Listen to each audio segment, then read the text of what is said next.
dia queden menys porteres d'escala, figures essencials en el treball de cures de la comunitat.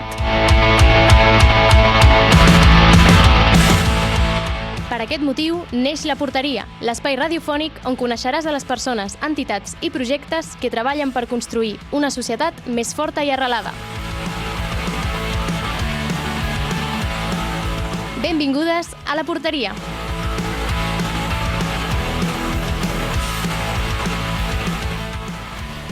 Hola, bona tarda. Els conflictes armats són una de les principals causes de la fam al món. Des de l'any 2017, de fet, s'ha observat una reaparició de les fams promogudes deliberadament com a tàctica bèl·lica per a doblegar a l'enemic. Aquesta constatació ha incrementat l'interès tant acadèmic com polític per a aquest problema.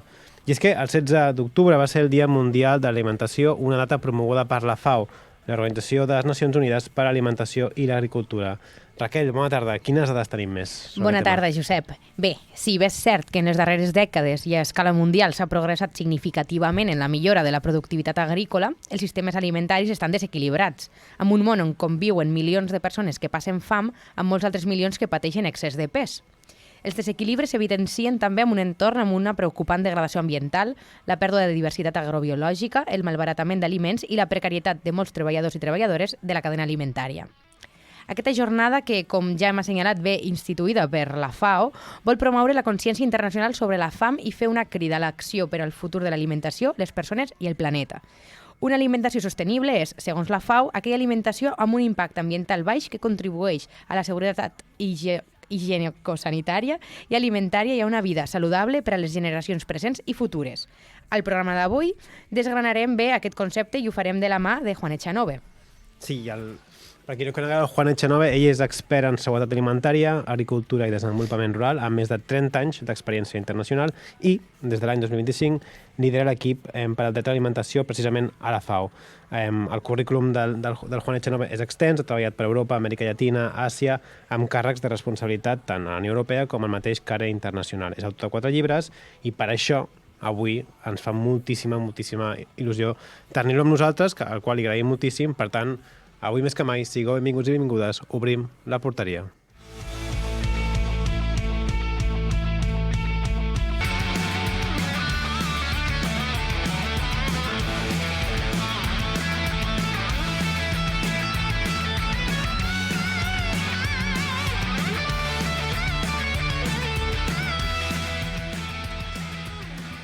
Juan, buenas tardes, muchísimas gracias por estar con nosotros hoy.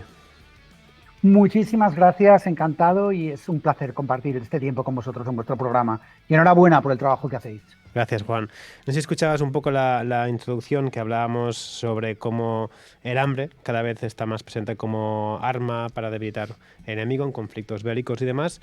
Y quizás deberíamos, para contextualizar la entrevista, hacer un paso atrás y ir un poco preguntarnos por esto. El derecho a la alimentación es un derecho universal que va ligado intrínsecamente a la seguridad alimentaria. ¿Nos podrías explicar un poco cuándo se considera que hay seguridad alimentaria y qué lo diferencia un poco del derecho a la alimentación?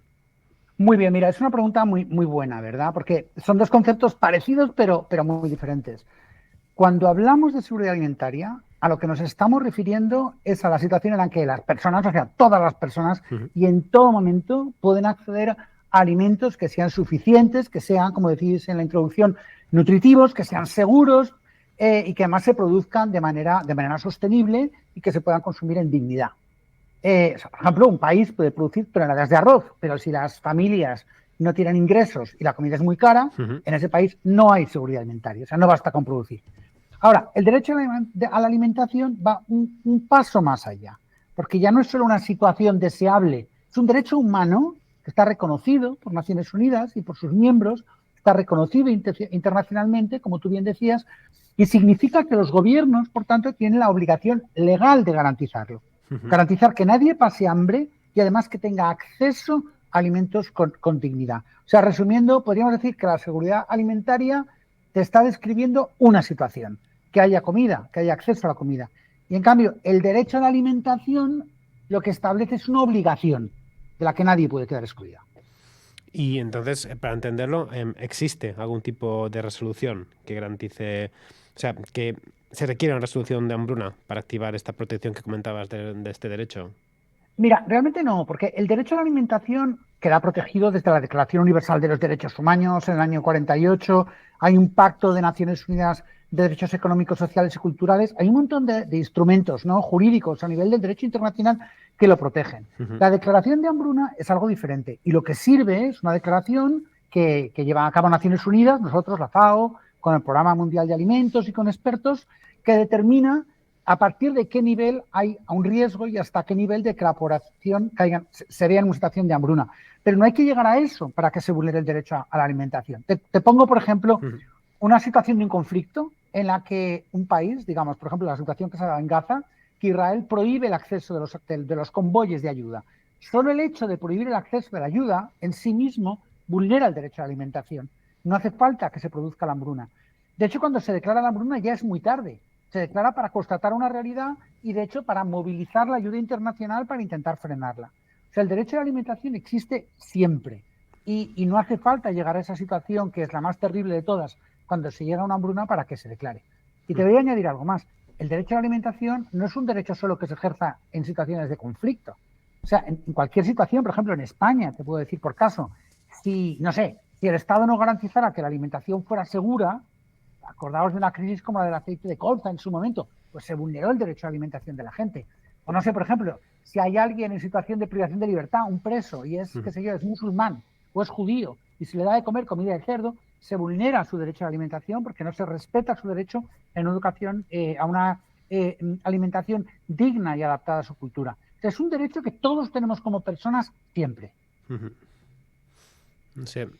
Y en relación a esto que explicabas, ¿no?, de que se tiene que garantizar, pero, vale, los estados para que lo entendamos, ¿no? ¿Qué papel juegan sobre este derecho? Y que, porque me acuerdo de cuando lo explicaste, ¿no?, en el curso en Donosti, de quién tiene la obligación de garantizar esto, por ejemplo, en una situación de conflicto, como es el caso de Gaza y Israel.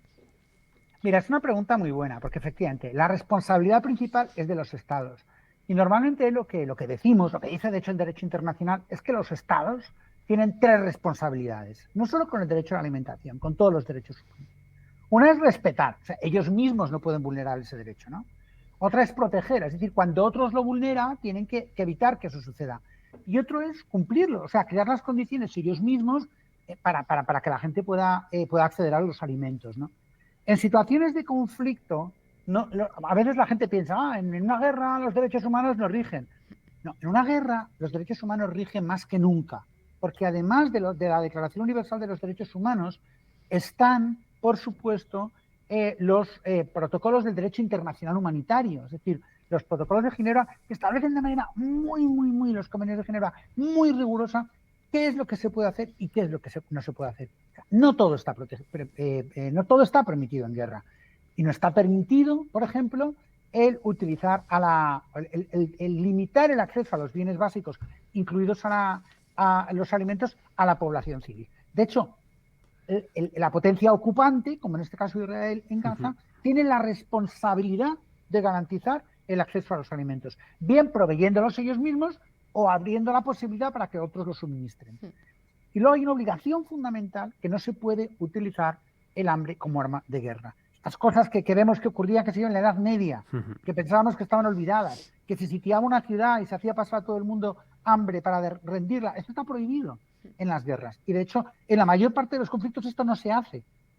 Y sin embargo, vemos que en Gaza pues ha ocurrido. Está absolutamente prohibido. No solo por por el derecho internacional humanitario, sino incluso la Asamblea General de Naciones Unidas, de manera expresa, en una resolución, la 2417 del año 2018, lo prohibió expresamente.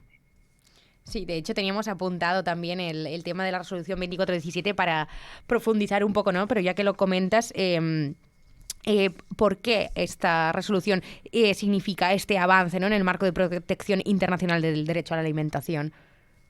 Mira, en realidad lo que tiene de importante esta resolución es que, bueno, fue de la Asamblea General de las Naciones Unidas, es decir, la adoptaron prácticamente todos los Estados miembros.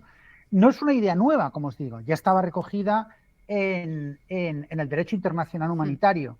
Pero lo que hace esta resolución es no deja ningún marco de duda, es algo que está completamente prohibido. Mirad, os voy a poner un ejemplo. Según estamos hablando, se ha firmado un acuerdo de paz o de alto el fuego, más bien, en Gaza, pero ha declarado el gobierno israelí que él va a hacer depender la ayuda, la entrada de la ayuda, el que se reabra la ayuda y en qué medida, en función de que la otra parte cumpla una serie de criterios, pues que liberen a todos los rehenes y entreguen todos los cadáveres de los rehenes. Bueno, esto en el derecho internacional humanitario está prohibido. ¿Por qué? Porque el 1,5 millones de palestinos, mujeres, niños, ancianos, no tienen por qué ver su acceso a los alimentos que dependa de una decisión de ese tipo. Es un derecho que uno siempre tiene, con o sin conflicto. Y es lo que tenemos que entender. Las guerras son todas horribles, pero hay maneras de limitar las situaciones más extremas que se pueden producir en las guerras. Por eso, tradicionalmente en las guerras se habla, o se hablaba, porque se ha dejado de hablar en Gaza, desgraciadamente, de corredores humanitarios. Quiere decir, hasta en el peor de los conflictos, que haya vías de acceso. Yo tuve la oportunidad de trabajar en la guerra de los Balcanes, he estado en Afganistán, he estado en numerosos conflictos. Y esto es algo que no siempre, pero en casi todos los conflictos está garantizado. No ha sido el caso de Gaza. Y nos encontramos delante de una situación sin precedentes, ¿no? Con este tema, por lo que dices. Totalmente. Yo creo que sin precedentes también por su dimensión, por su duración. Han sido 2 años de conflicto y porque además siempre hay abusos en las guerras, pero lo que no es tan común es encontrarte con una voluntad manifiesta. Claro. O sea, quiero decir, el gobierno israelí no oculta sus intenciones en ese sentido. No. Apenas. Más al contrario. Sí. Pues Juan, ahora mismo estamos, este es el segundo programa de la temporada, ¿vale? Y estamos empezando una nueva sección y es que personas de las ONGs que forman parte de nuestra federación hacen preguntas directamente al entrevistado en vez de ser nosotros. Así que si te parece bien vamos a pasar el audio de una pregunta que nos ha llegado desde uno de los voluntarios de Amnistía Internacional del Grupo de Tarragona y Reus, ¿vale? Genial. Decía Pedro Casaldáliga que la verdad absoluta es el hambre. El hambre. Ahí no hay relativismo. El hambre es una verdad total. El hambre provocado en contextos de conflicto o invasión de un país a otro es un crimen de guerra. Pero siendo conscientes que esta es una práctica que por desgracia está en aumento y en actualidad, la pregunta para Juan Echanove es ¿cómo se puede mejorar la entrega de ayuda alimentaria en zonas de conflicto? ¿Y qué organismos son los encargados de llevarla a cabo? Mira, esta es una pregunta muy buena, porque existe una estructura para hacer llegar la ayuda humanitaria en situación de conflicto, que ha funcionado en muchos conflictos. Es una desgracia, la ayuda humanitaria es el último resorte, ojalá no hiciera falta, pero existe. Y de hecho, en el caso de Gaza existía y estaba muy estructurada porque en Gaza, no olvidemos que antes de este conflicto, la franja de Gaza dependía en gran proporción de ayuda humanitaria. ¿Por qué? Porque una parte muy importante de la población de Gaza son refugiados de la guerra del 48, refugiados de la guerra del 67, etcétera. Y estas personas dependían de la ayuda humanitaria. No solo eso, dependían por ejemplo, en su atención sanitaria o las escuelas estaban gestionadas por Naciones Unidas. Y hay un organismo de Naciones Unidas llamado UNRWA, que era quien administraba todo este sistema de atención médica, de escuelas, garantizar una ayuda alimentaria básica a cientos de miles de gazatíes, de personas en Gaza. ¿Qué ocurrió? Cuando estalla la guerra, el gobierno israelí declara que UNRWA es non grato, dice que está infiltrado por Hamas, se abre una investigación que en absoluto prueba nada de eso, pero algunos países, por ejemplo Alemania, cortan el apoyo a UNRWA en base a eso. Acto seguido, además, Israel dice que no quiere que Naciones Unidas trabaje en la zona. Tenemos que recordar que unos 245 compañeras y compañeros de Naciones Unidas y de otras organizaciones internacionales han muerto en Gaza, han sido asesinadas en Gaza en estos 2 años. Tal vez la cifra es más alta, estoy diciéndolo de cabeza, varios cientos sin duda. Entonces lo que dice Israel es esto y en un momento dado prohíbe el acceso a cualquier tipo de ayuda dentro de la franja de Gaza que sea de Naciones Unidas y establece un sistema paralelo. Da pie a que una estructura de reciente creación, que es esta fundación creada en Estados Unidos, establezca unos puntos de distribución. Entonces, frente a los literalmente cientos de puntos de distribución que existían previamente manejados por Naciones Unidas, son reemplazados por media docena de puntos de distribución. Lo que significa que la gente tiene que andar unas distancias enormes jugándose el tipo para llegar a estos puntos, si llegan, porque cuando llegan además son disparados.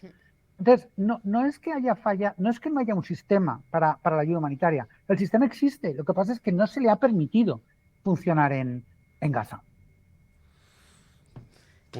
Es que lo que explicas es terrible realmente, o sea, y creo que es muy importante también nombrarlo y ser conscientes de todo esto que está pasando, Josep.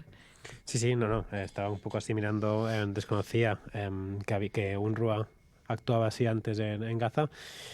No, había una pregunta, pero claro, queda un poco extraña, que era precisamente ante estas situaciones qué alternativas utilizaba la FAO para seguir trabajando sobre el terreno. Aquí, por ejemplo, de forma un poco teórica habíamos planteado cómo trabajaba la FAO saliendo un poco del conflicto específico de Gaza, para garantizar, por ejemplo, que la propia población pudiese continuar produciendo producción agrícola en zonas en guerra, saliendo un poco del marco estricto de Gaza.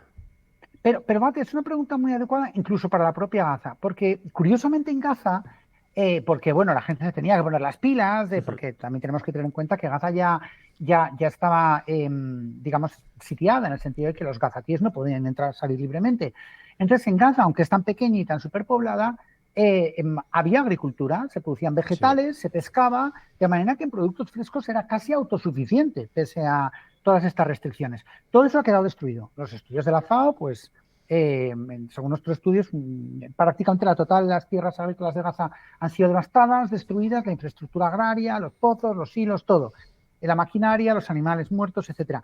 Entonces, el trabajo que la FAO hacía y sigue haciendo en Gaza en la pequeñísima medida que vamos pudiendo es precisamente apoyar a los agricultores, a los pocos agricultores que siguen produciendo, para que puedan producir algo en Gaza. Entonces, lo que estamos haciendo llevar, otras organizaciones hermanas, el Programa Mundial de Alimentos, otras, se ocupan de la comida. Nosotros lo que intentamos hacer llegar, en cambio, son semillas. Lo que intentamos hacer llegar es pienso animal.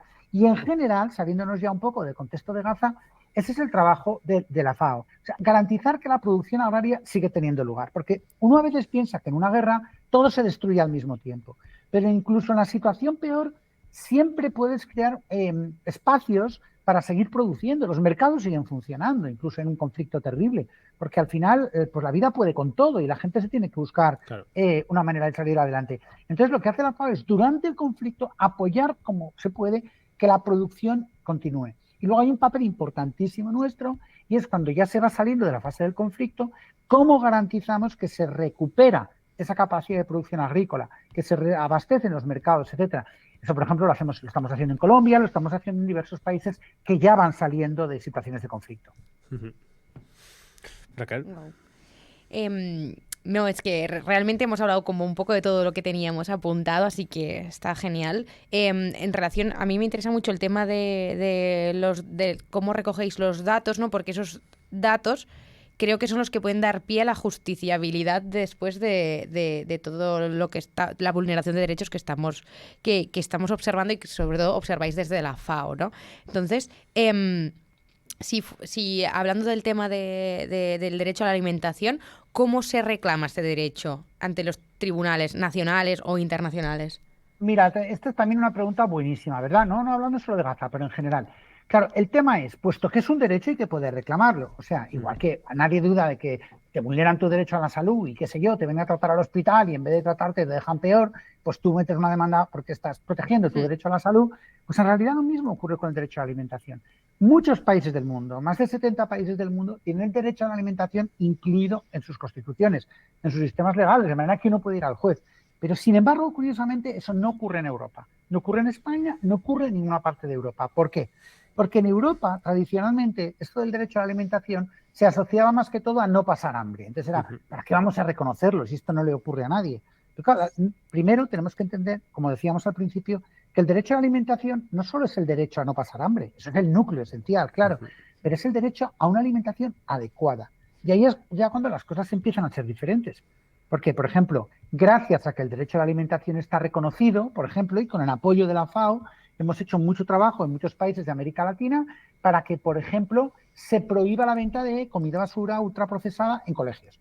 O para que, por ejemplo, el etiquetado de alimentos sea mucho más claro y quede de manera muy claramente indicada cuando realmente un alimento no es sano, no es bueno para la salud. Y en Europa, desgraciadamente, pues todavía nos queda avanzar más en ese sentido. Entonces, el derecho a la alimentación, su núcleo esencial, como os digo, es el que la gente no pase hambre, pero tiene que ver con esta idea de una alimentación adecuada. Y ahí es donde realmente probablemente todos tenemos mucho que reclamar.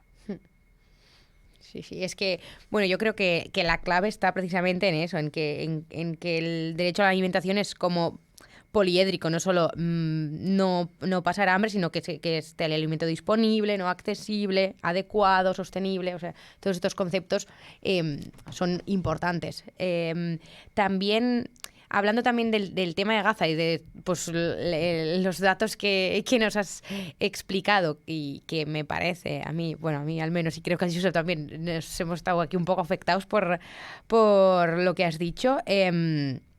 ¿Tú crees que, hablando ya de responsabilidades internacionales, ¿no? ¿Tú crees que después de Gaza habrá un cuestionamiento internacional sobre la pasividad de los estados frente a la hambruna que se ha hecho sufrir al pueblo palestino? Porque esto traerá cola. O sea, la hambruna tiene consecuencias a largo plazo también.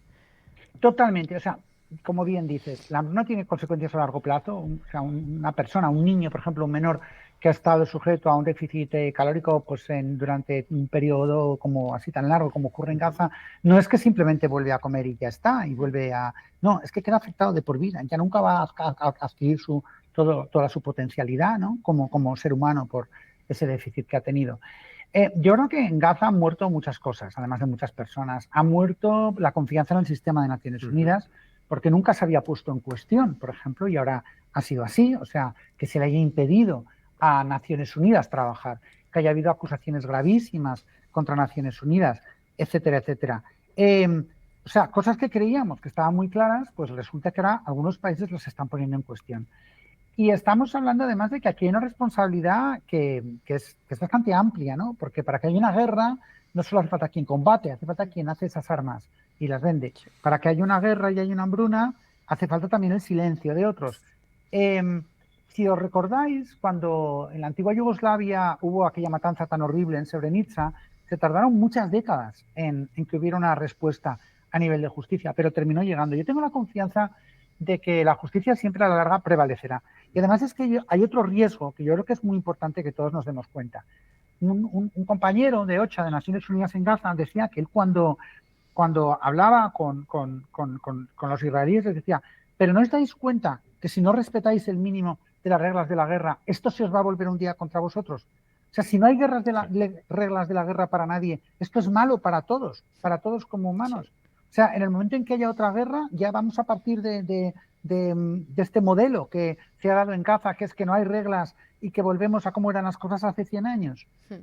Como decíamos, las guerras son horribles. No hemos encontrado una fórmula para acabar con las guerras, pero habíamos encontrado una fórmula para hacerlas un poco menos incivilizadas. Y este ha sido el paso atrás terrible que estamos viendo. Sí, pues yo creo que con esto... Este es el titular, yo creo. Sí. Muchas gracias, Juan. Súper interesante poder hablar contigo, súper enriquecedor también para aquí, para la portería, que pues para eso abrimos las puertas, ¿no? Para hablar de estos temas que muchas veces pues por complicados no hay veces que se dejan de poner en el centro y nosotros es precisamente lo que queremos hacer. Ahora no lo habíamos explicado al principio, pero para seguir con el programa seguiremos con una entrevista y me hacía ilusión comentártelo, ¿no? Con un compañero de una organización que se llama No Name Kitchen, que empezando a garantizar el derecho al acceso a los alimentos han como ido mutando al acceso a los datos, ¿no? Para saber todas las vulneraciones de derechos humanos que hay dentro de Europa en cuanto a las fronteras y con las personas refugiadas. Entonces, contigo ya lo dejaríamos aquí. De nuevo, darte las gracias por tu generosidad también, por estar aquí en la portería. Y nada, Josep, tú, mateix. Nada, Juan, me sumo a Raquel. Muchísimas gracias y lo que decía, a partir de mañana te pasamos toda la información del programa. Muchísimas gracias. Perfecto, muchísimas gracias a vosotros, ha sido un gustazo. Chao. Hasta luego. Adiós. La Porteria, el programa que posa la justícia global al punt de mira. I no és un programa de futbol. Cada dilluns a les 3, produït per la xarxa de cooperació del sud de Catalunya.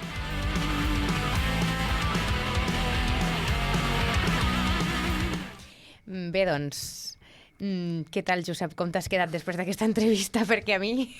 Pues he gaudit, he fet una cosa que fas molt, tu, que és estar aquí escoltant i gaudint-la, perquè suposo que les gaudeixes, i m'ha semblat super interessant, sobretot, bueno, la conclusió final, no?, del que deia el Juan, de que s'ha fet un pas enrere. O sigui, el precedent ha sigut fer un pas cap enrere. Sí, al curs de Donosti m'ha recordat molt una frase que va dir un professor que deia que Gaza és el termòmetre del món ara mateix. I aquesta cosa és tan perillosa, no? Perquè si això marca, això fixa un precedent, és, com ha dit el Juan, això ens afecta a tots. O sigui, no he entès molt bé la referència que feia en Iugoslàvia, aquesta no l'he entès, però en aquest sí, hi ha aquesta conclusió negativa. O sigui, ell ho deia en el sentit que, tot i arribar tard, la sentència contra l'Estat va arribar. Sí, això sí, però no sé si dona a entendre que arribarà una sentència contra Israel. Que quan arribi aquesta sentència contra Israel, si tot això que s'ha vulnerat, aquests mínims que no s'han deixat de garantir, es tornaran a garantir o no. Com es garantiran? Bueno, la cosa és que, com parlava el Juan, no?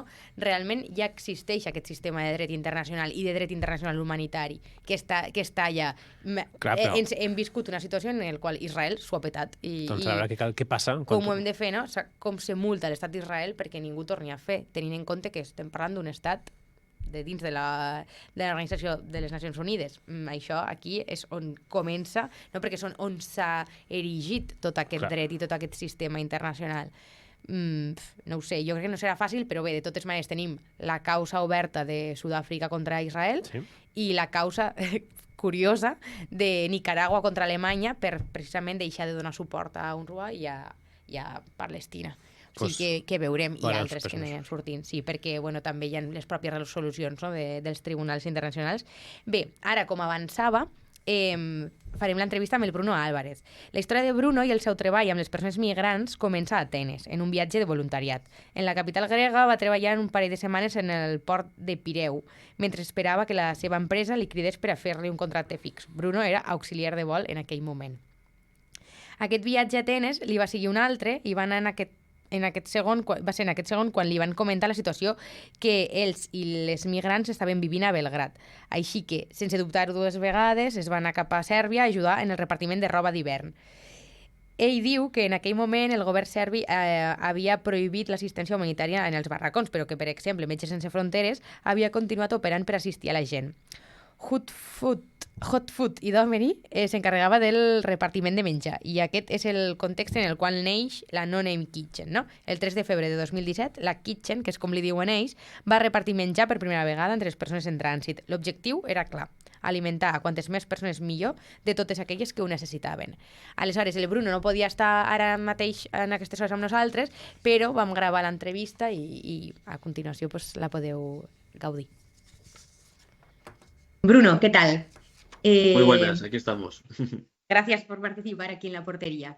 Ya hemos hablado, ¿no?, explicado un poco de cuándo se empieza a organizar la No Name Kitchen, pero sí que nos gustaría que nos pudieras explicar tú directamente, pues, con quién lo hacías, si participabais con ONGs más grandes, si tuvisteis algún tipo de apoyo o de alianzas, ¿no?, con otras organizaciones. Pues a ver, el comienzo fue un poco peculiar. Digamos que para poder desplazarnos de Atenas a Belgrado, las personas que lo hicimos con una asociación que en aquel momento se llamaba Hakuna Matata, si no me equivoco, creo que ya no están en activo, que ellos permitieron pues alquilar una furgoneta para que pudiésemos usar durante esa semana y volvernos, ¿vale? Con la gente con la que yo iba pertenecían también a un colectivo autogestionado que se llamaban Halls in the Borders, ¿no? Venían dos chicas que formaban parte de él, y bueno, era así como un poco dos asociaciones muy pequeñitas y muy autogestionadas, ¿vale? Y ese primer impulso nos permitió llegar a Belgrado, y cuando llegamos a Belgrado sí que es verdad que allí nos encontramos un poco como aislados. Al final éramos 6 personitas que nos habíamos juntado, pero que lo que estábamos haciendo ahí era muy a nivel individual, ¿vale?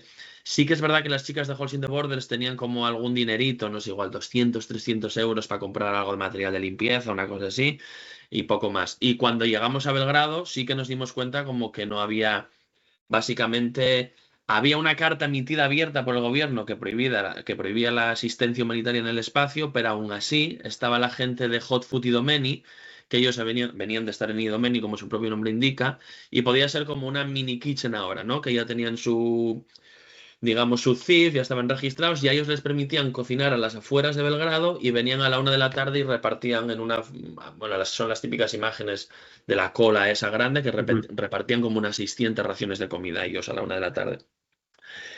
Y después estaban Médicos Sin Fronteras, que era simpático porque ellos tenían como 3 carpas de 3 tiendas de emergencia que estaban ubicadas a las afueras de estos barracones. Y luego tenían algo que nos resultaba muy, muy interesante o muy chocante o muy raro, que eran como unas furgonetas de Médicos Sin Fronteras y unos generadores que funcionaban con gasolina que metían dentro de esos barracones con unos tubos como de plástico, metían calor en los barracones. Pero era una cosa totalmente ridícula porque en esos barracones eran muy amplios y la gente estaba quemando las vigas del tren con creosota. Entonces no tenía ningún sentido, pero era como una manera de estar allí medio presentes, ¿no? Entonces nosotros un poco desde dentro les reportábamos a ellos, ¿vale?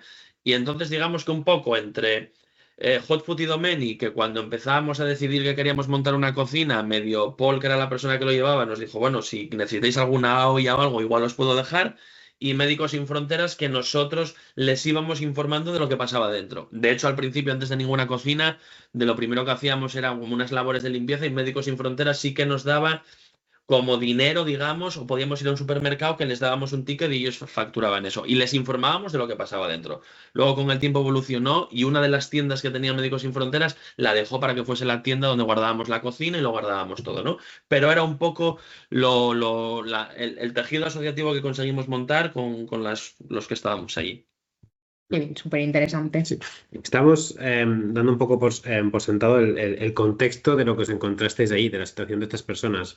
Y normalmente estas personas en situación de tránsito se encuentran, pues, bueno, uno queda obvio, que es con temas de falta de alimentos. Estás también diciendo, pues, situaciones de mucho frío, temas de limpieza. Y un poco te queríamos preguntar para contextualizar un poco la fotografía de lo que os encontrasteis cuando llegasteis, de cuáles son las situaciones más o las vulneraciones de derechos humanos más habituales en estos lugares y si de alguna forma se pueden recoger datos para luego poder usarlo para denunciar la situación de estas personas.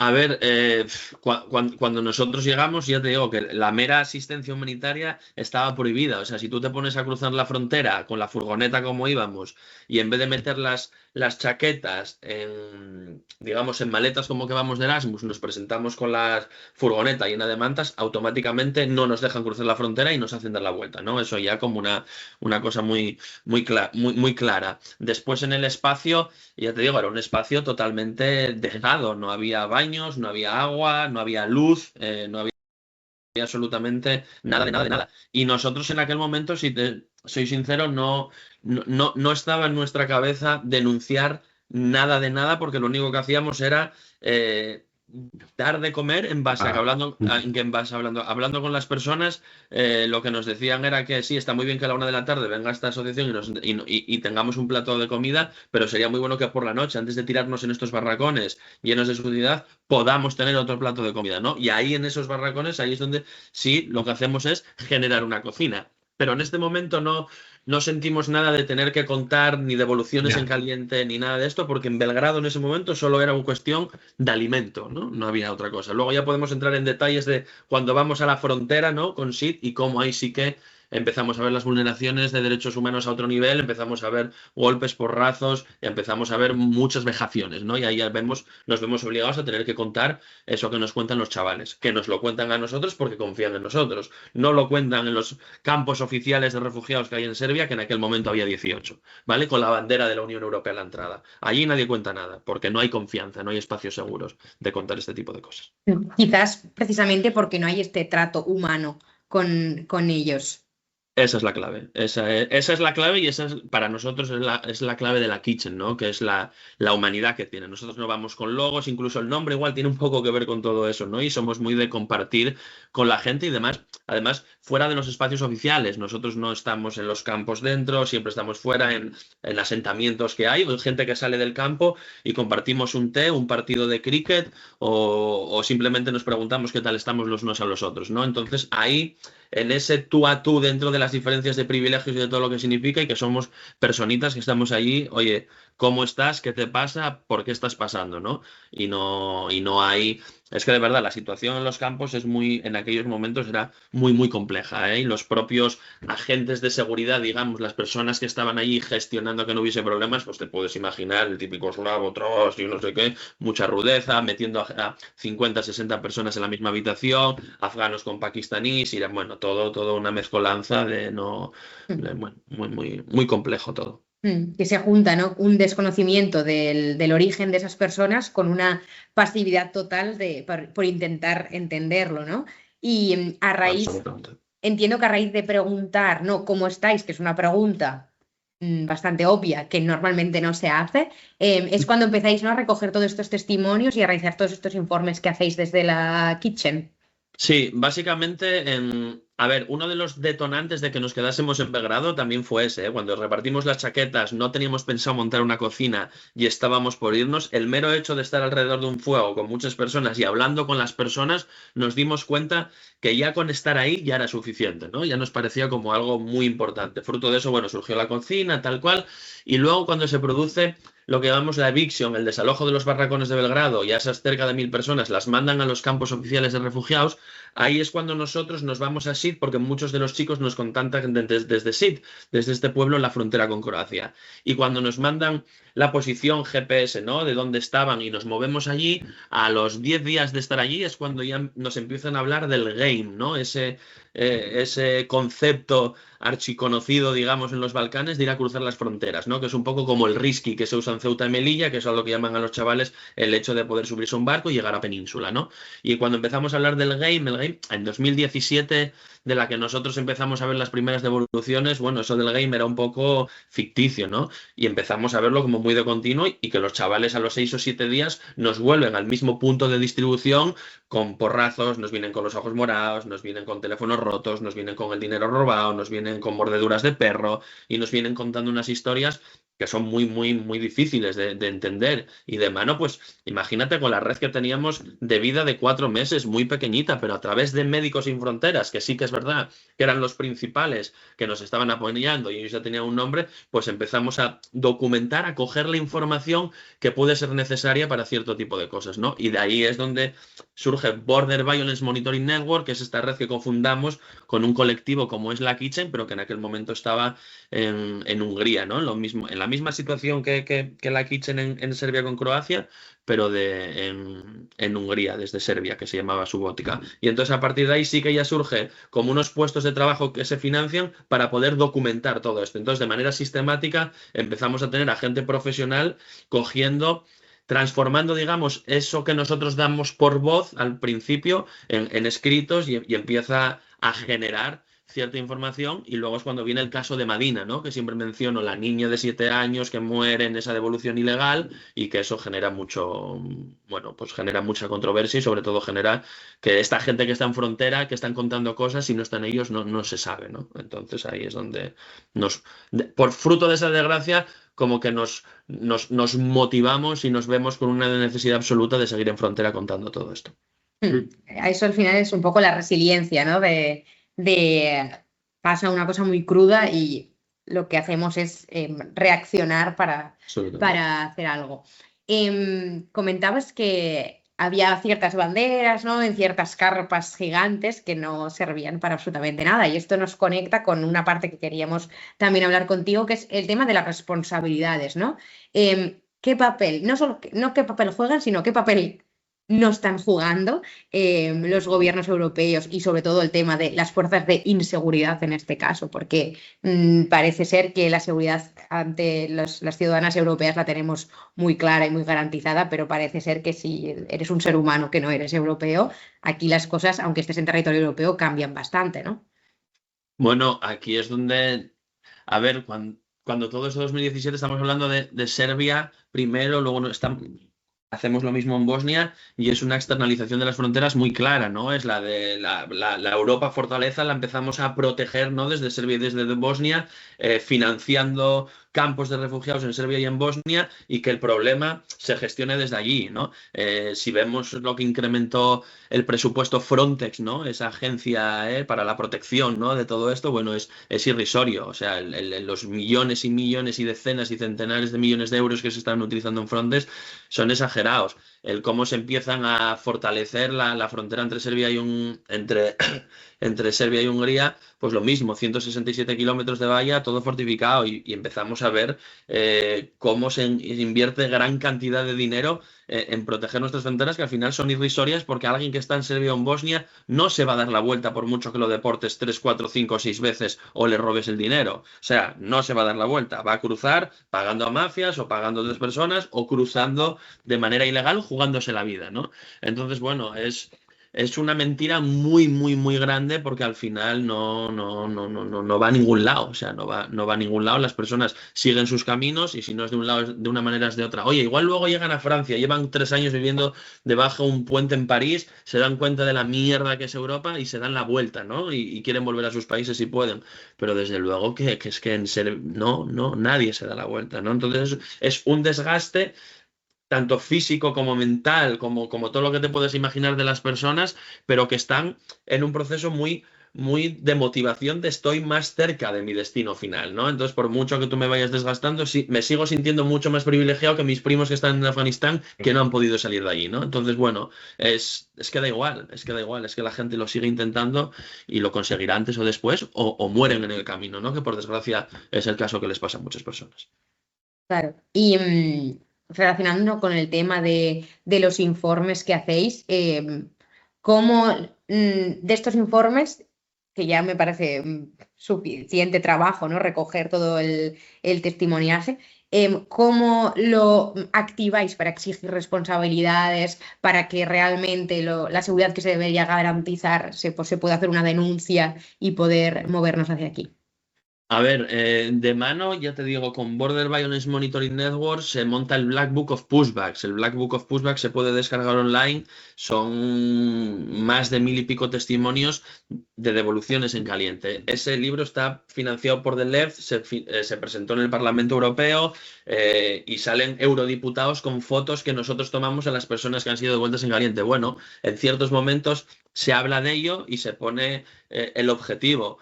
Pero bueno, quedó un poco en el aire. Hay una visita de eurodiputados, vienen 3 o 4, se quedan 2 o 3 días en frontera, van viendo un poco los espacios y se vuelven, ¿no? Son cosas como muy puntuales que se tocan. Con la muerte de Madina, sí, con los años acusó a Croacia de la muerte de Madina, bla, bla, bla, bla, bla, bla, bla, bla.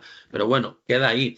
Yo ahora lo mencionaba con el caso de los 3 menores de Egipto, de un Bloody Borders que se llama la web donde nosotros ahora ponemos los informes, Frozen Lives, y es muy claro, un asesinato de 3 menores de Egipto en las montañas de Bulgaria, que nos impiden el rescate de esas personas. Bueno, fruto de eso hacemos un informe muy grande, se manda una carta a la Comisión Europea, os puedo compartir la carta que mandamos, la respuesta de ellos, bueno, no sé cuántos eurodiputados la firman, de manera puntual se toca el tema, ¿no? Ya está. Bueno, sí, es el nuevo pacto de migración y asilo, el PEMA. Muchísima gente ni sabe de este pacto. O sea, muchísima gente no sabe lo que hay detrás de ese pacto, lo que significa para las personas que están migrando ese pacto. O sea, como mencionaban por allí desde Europa, ¿no? Bueno, es lo menos malo, ¿no? Dicen, no, este pacto al final es lo menos malo. Y luego tú te pones a ver en detalle lo que significa el pacto es más desgracia para todas las personas que están migrando. No vamos a hablar de las cárceles en Albania, no vamos a hablar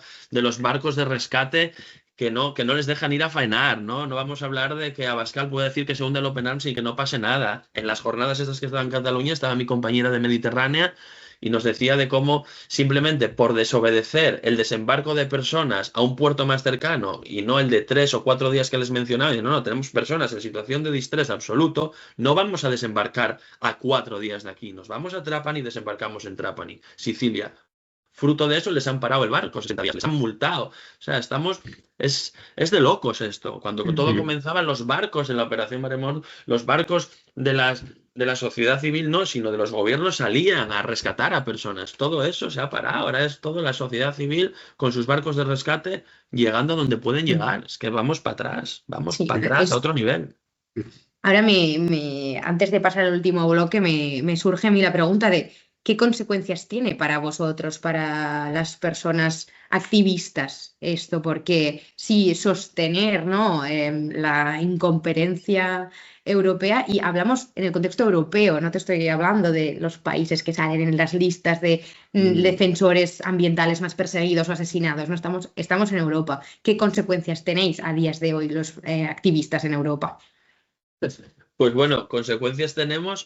Además es que últimamente hablo mucho de mi compañera de Mediterránea, porque como compartí con ellas estos días, nos ha dado información muy clara, ¿no? De cómo los guardacostas libios no financiados por Europa les van detrás de los barcos y van casi disparándoles al aire y disparando a los barcos. O sea, no, esto que cuento aquí, bueno, la repercusión nuestra la tiene más en Bulgaria, pero 2 de nuestras activistas las han metido en la cárcel 15 días por ir a rescatar personas que están en situación complicada, ¿no? Nada de tráfico de personas, no, por ir a buscar a personas que nos mandan fotos y vídeos de que están convulsionando en un sitio para que venga el 112 y por lo menos a la policía, como estamos nosotros con pasaportes europeos, no los deportan. Esas personas que han estado 15 días en la cárcel en Bulgaria, estamos pendientes de juicio, no pueden salir del país. Llevan 2 meses y pico en Bulgaria. Gente que tiene que ir a vuelta a sus trabajos, vuelta a sus estudios, que están haciendo un voluntariado en frontera. Que aquí la gente en la Kitchen no están en frontera cobrando 1.000 euros, no están haciendo un voluntariado de 1 a 3 meses. O sea,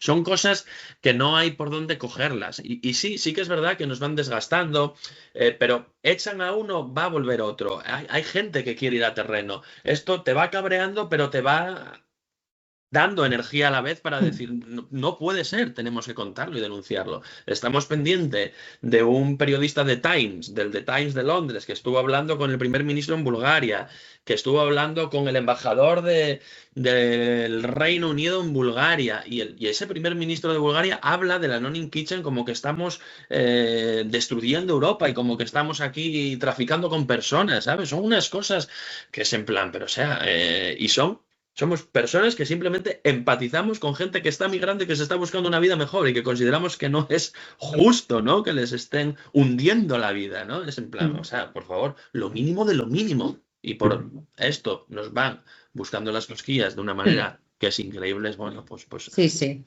por eso realmente queremos salir con todo esto y denunciar esa criminalización de la solidaridad a otro nivel.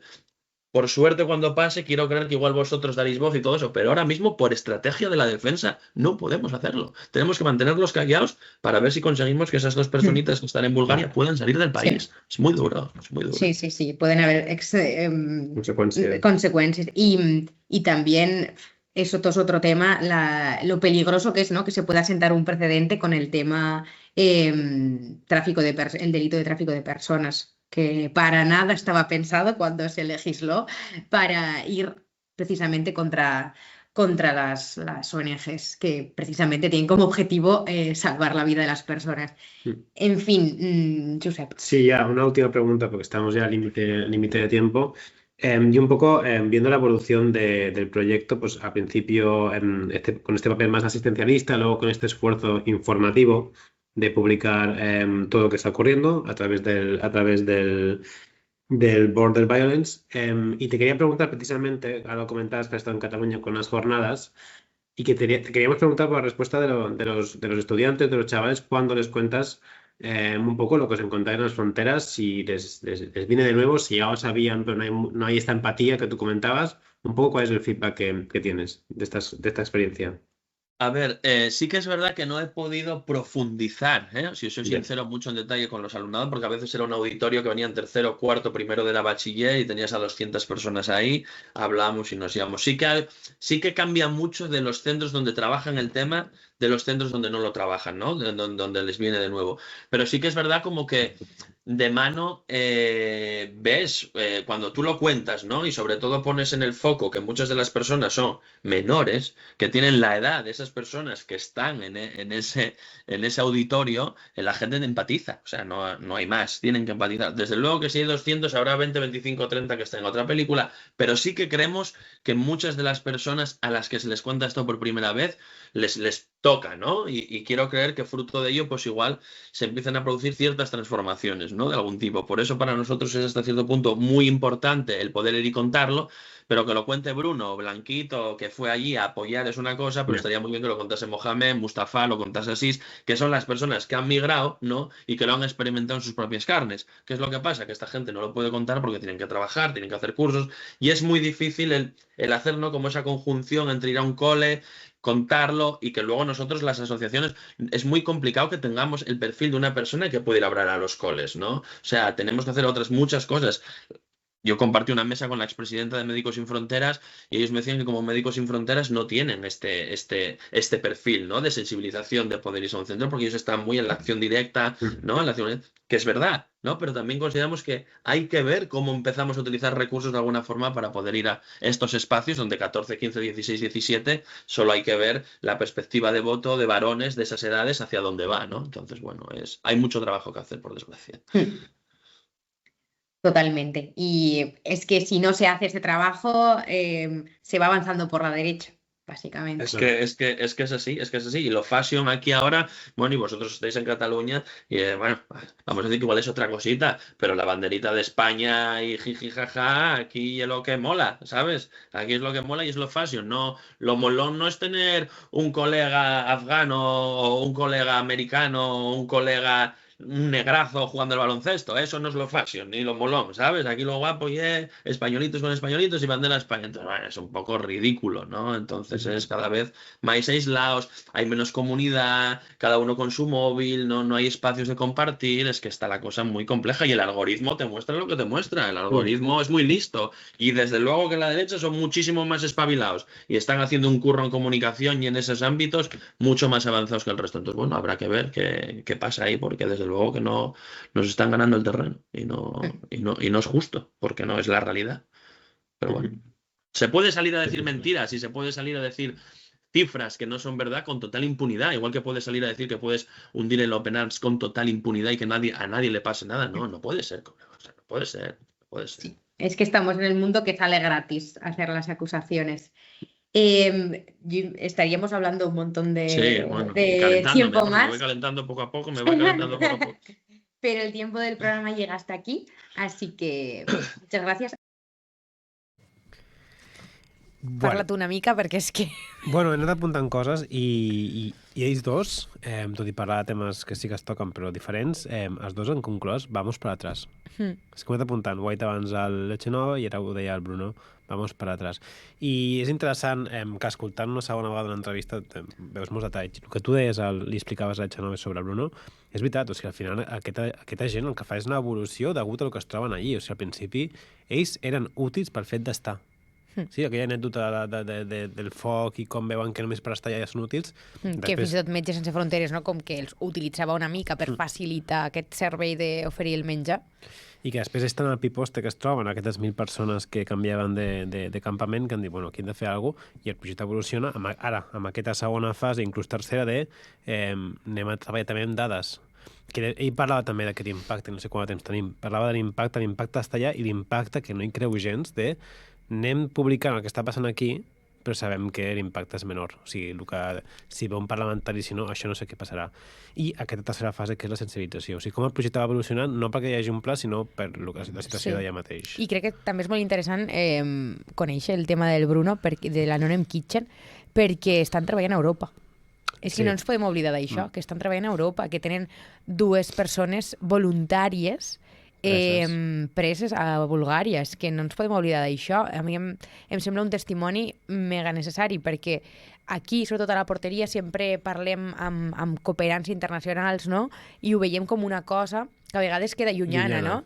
En canvi, ell és molt clar amb això. I l'exemple aquest, jo sí que recordo la macroinversió que es va fer per fer aquella frontera de centenars de quilòmetres i la seva humanitat dient és igual, si ho seguiran intentant, perquè mentre ho estigui intentant creuen que estan més lluny, que estan millor per donar que la seva família que s'ha quedat al terreny. Sí, ell ho diu superclar. I clar, quan després veus certs discursos, no? Fa gràcia que ell diu que a Catalunya igual és diferent, no? Perquè a Catalunya també s'escolten aquests discursos homòfobs contra les persones migrades, ho veus perfectament, que no estem millor que qualsevol lloc i que se continua amb l'argument no, de tornar-los al seu país, i ell ho ha dit, no tornen al seu país. O sigui, si han fet tot això per arribar fins aquí, que no vol dir que ell mateix ho ha dit, no? Que no vol dir que d'aquí 2 anys veguin el que és Europa i tornin. Però d'entrada no baixaran. Doncs crec que estem ja al límit de temps, així que res, Raquel, programa super... Jo crec que avui hem portat un Kitchen i un senyor expert de la FAO en temes d'alimentació, crec que és una aposta bastant genuïna de la porteria i cal seguir fent-ho així. Arrenca la 4ª temporada. Doncs, en tot això, seguiu-nos i ens veiem la setmana que ve. Moltíssimes gràcies.